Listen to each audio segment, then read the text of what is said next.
நம்ம ஊரில் கிலோ 10 ரூபாய் 20 ரூபாய்க்கு கிடைக்கிற முருங்கையை மதிப்பு கூட்டி நிறைய ப்ராடக்ட்டுகள் செய்யலாம். முருங்கை இலைகளை மதிப்பு கூட்டி பவுட்ரு பண்ணி ஆன்லைனில் சேல் பண்ணால் 220 கிராம் 218ன்னு சேல் பண்ணுறாங்க.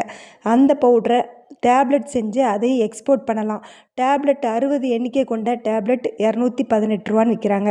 ஒரு டேப்லெட்டில் ஒரு அரை கிராம் கூட இருக்காது அந்த பவுட்ரு. அங்கே எத்தனை மடங்கு லாபம் வச்சு விற்கிறாங்கன்னு பாருங்கள். அடுத்தது முருங்கையில் உள்ள சீடை வேல்யூ ஆடட் பண்ணி முருங்கா சீட் பவுடராக கன்வெர்ட் பண்ணி ஆன்லைனில் 100 கிராம் 230 ரூபாய்க்கு விற்கிறாங்க.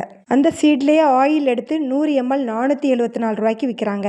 அடுத்து முருங்கையில் உள்ள பிசின், இந்த பிசினையும் விட்டு வைக்கிறதில்ல, அதையும் வேல்யூ ஆடட் பண்ணி பவுடராக மாற்றி, ஏன்னா அந்த முருங்கை பிசின் தங்க பஸ்பத்துக்கு சமம், நம்ம உடம்ப இரும்பாக்கும், அந்த அளவுக்கு இதில் மருத்துவ குணம் இருக்குது. அதனால இது மார்க்கெட்டில் நல்ல ரேட்டுக்கு போகுது. அதே மாதிரி முருங்கைக்காய், அந்த காயையும் மதிப்பு கூட்டி பவுடராக்கி மார்க்கெட்டில் விற்கிறாங்க. அது எதுக்குன்னா முருங்கை சீசன் இல்லாத நேரத்தில் முருங்கைக்காய் பவுடரை நம்ம யூஸ் பண்ணி சாம்பார்லாம் வைக்கலாம், முருங்கை பவுடர் சூப்பு செய்யலாம், இப்படி நிறைய விஷயத்துக்கு யூஸ் ஆகுது.